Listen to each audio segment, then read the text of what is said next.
Večeras noć ima i Malik u kućici na jezercu koja je tu. A jezerce, inače, kojem čitavo mjesto je dobilo ime, nalazi se u ovoj kotlini.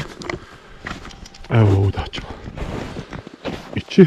Sad, 99% sam ubijeđen da je jezero pod snijegom i da ga nema. Ovaj vrh ovdje, iznad nas, je vrh Taraš.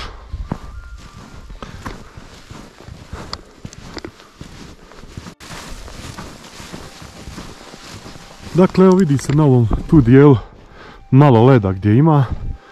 To je jezero i trenutno je pod snijegom.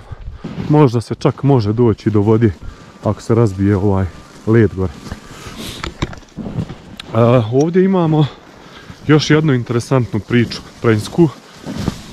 Vidjeli ste onu ploču u prvom dijelu što smo snimali, planinari iz Zagreba, što je stradao 54. godine na skijanju. Dakle, on je krenuo s nekim prijateljem i navečer ili zatekla ih je mećava. Uglavnom, jedan je uspio doći do doma na jezercu, ovaj se drugi nije pojavio. Ujutro ga je našao na onom mjestu, nažalost mrtvog. A ovdje imamo, dakle, evo vidite koliko je to daleko od doma na jezercu. 13. ili je 19.8.1949. godine.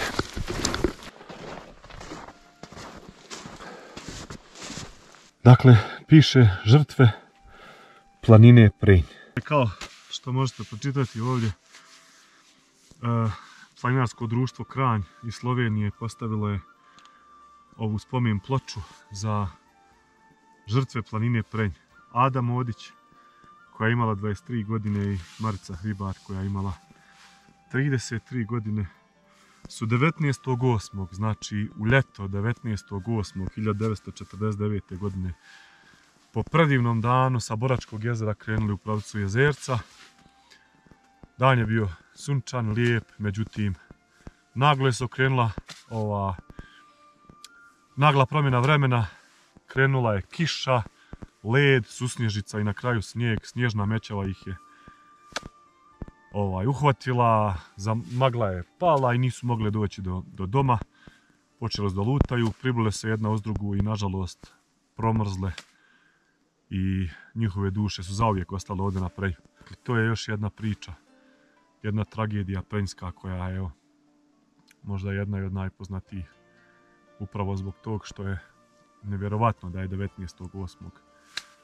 pao snijeg i da su dvije mlade djevojke tad svoj život ostavile ovdje na Prenju.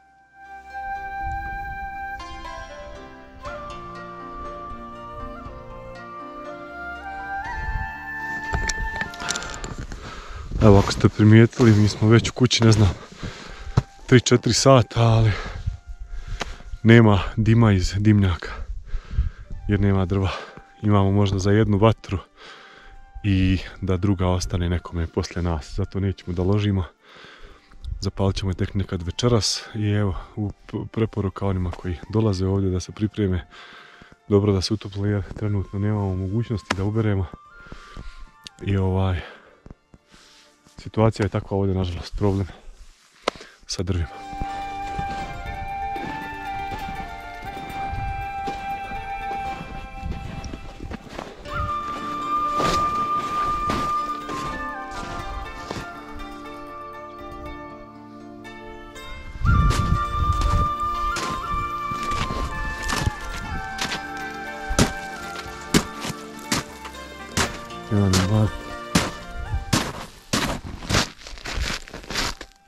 Malik!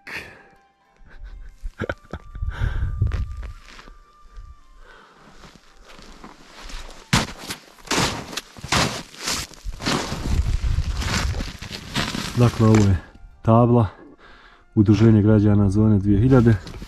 Sinoć smo pričali, to je grupa građana koja je zaslužna za ovo što danas imamo.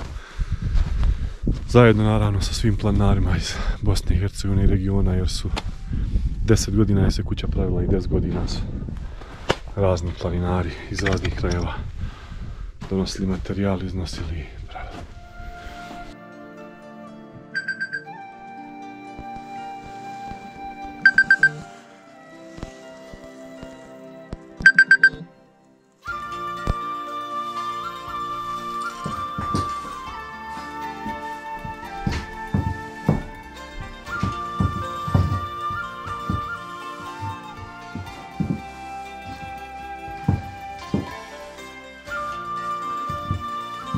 Dobro jutro, trećeg dana planinarenja na Prenju.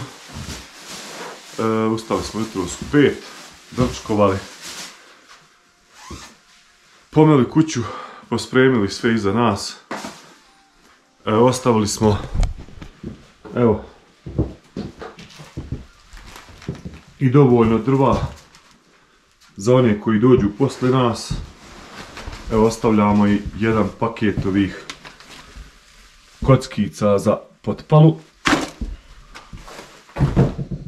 I tako da ekipa koja dođe posle nas ima uslove za bar ovaj prvi dan koji provedu tu, da im bude ugodno. Kuća pometena čista. To isto preporučujemo svima, obzirom da je Jezerce kuća koja je otvorena stalno 24 sata i naravno da je najfrekventnija od svih kuća na Prenju.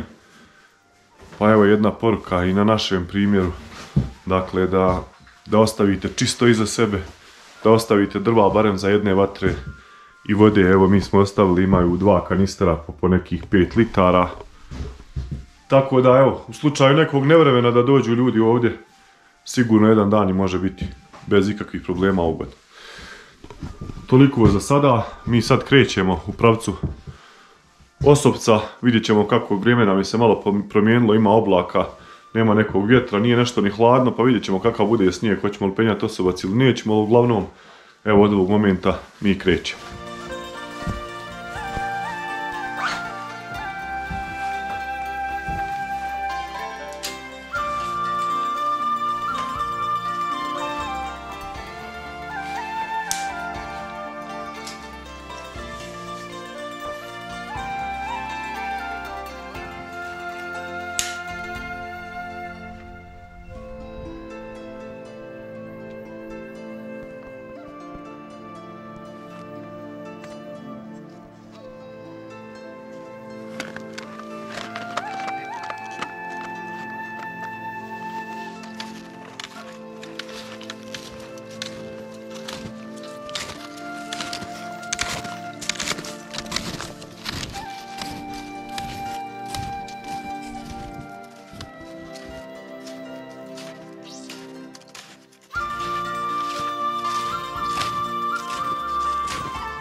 Evo kako možete vidjeti da nam je danas vrijeme malo šareno, navlače se neki oblaci.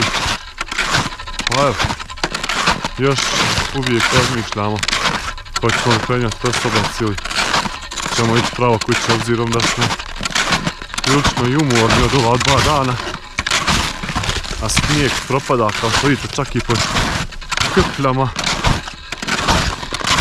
Razmislit ćemo dok dođemo tamo, pa ćemo još vidjeti kako se bude razvijela situacija s oblacima.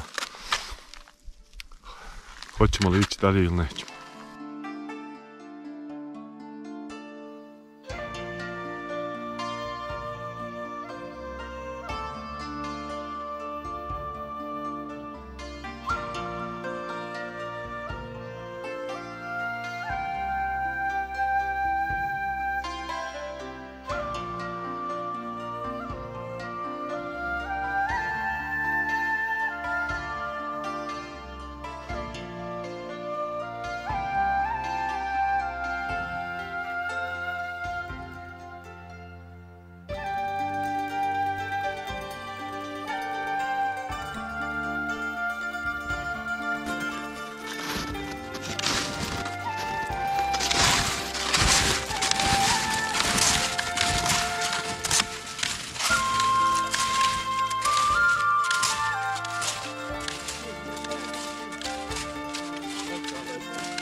Dakle, evo, odlučili smo ipak idemo na Osobac.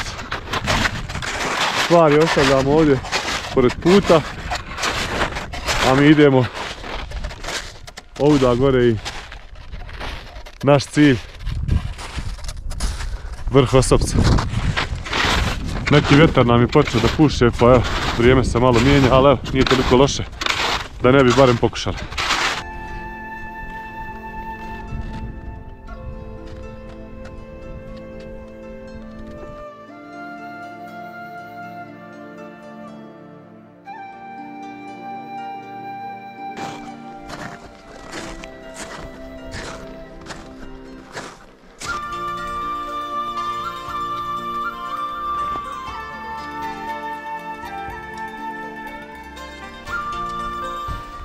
Evo, pod Osobcem nailazimo na trag medvjeda, vjerovatno star možda nekih u zadnjih 24 sata sigurno.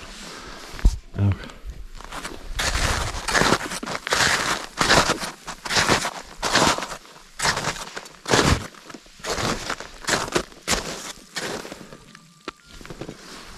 Tako da ne spava, ne jeda zimski san kao što bi trebalo i što je po knjigama.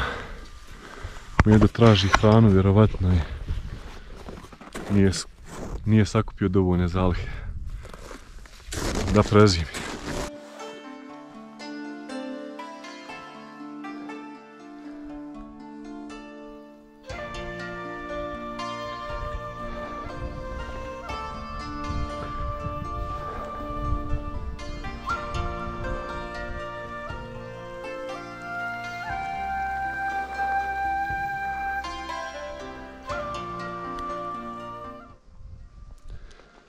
I evo nas nadomak vrha, znači nekih 20 metara nadmorske visine otprilike imamo još popet.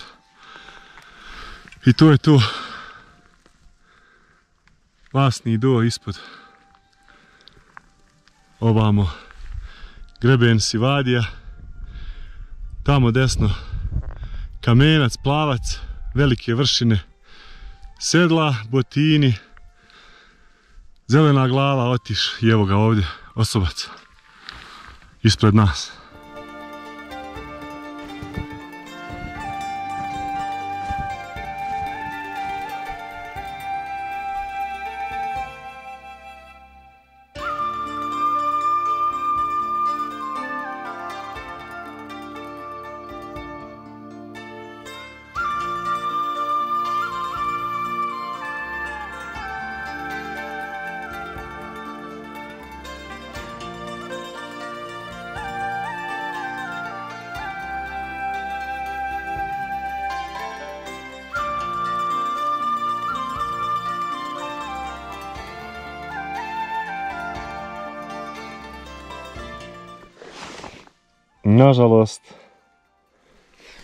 Nažalost ne možemo snimati drona.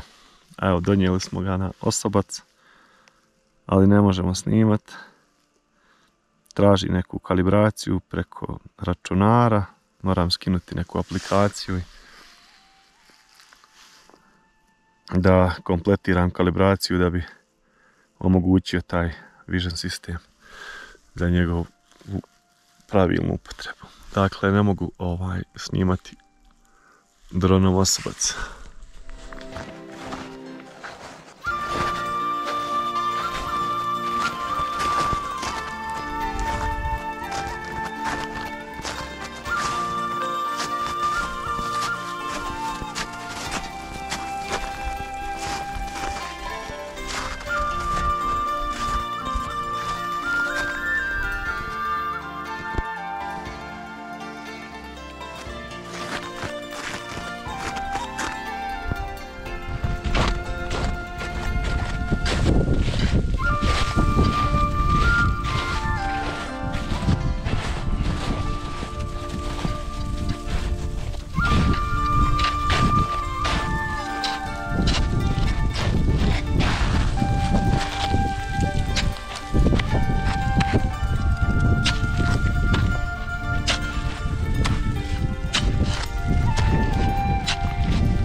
Dženin dron je imao sitan kvar i ja preuzimam ulogu drona.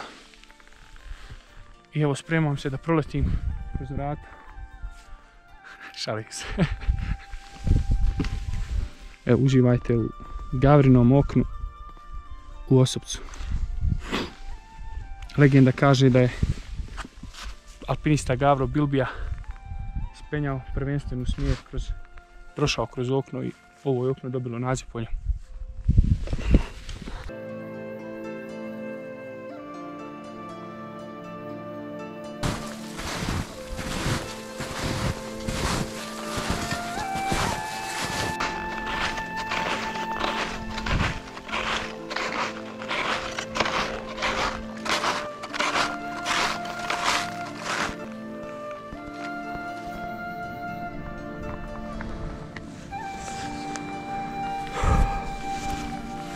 I evo, napokon nakon sat vremena spuštanja spustili smo se, hvala Bogu.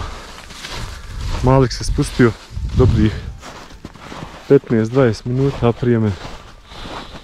Još je stigao i da nam snimi tamo na vrata. Ali sve u svemu,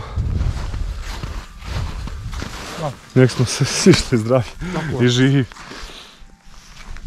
A sad polako spremamo se do ruksaka i pravac Crno polje i kući. Vama evo dajemo obećanje kad ćemo ponovo. Šta ćemo? Kad bude lijepo vrijeme. Ovo tamo. Po Bogu. Sivadija, moguće Kamenac da uradimo u sljedećoj sedmici. Eto. Do tada lijep pozdrav s nekim kadrovima iz povratka, ali što se tiče vloga, to je to. Vidimo se drugi. Ćao.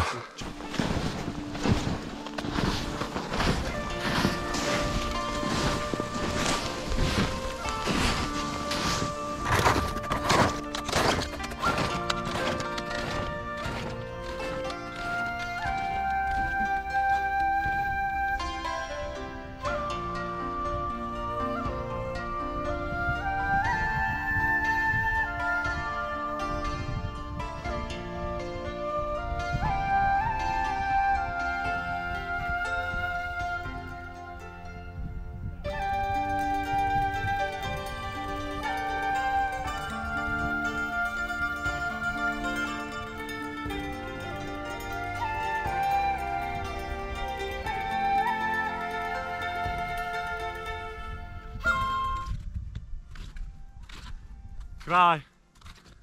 Nema više. I ovo mi je najmrži dio. Odnosno najdraži da se vratim po kameru.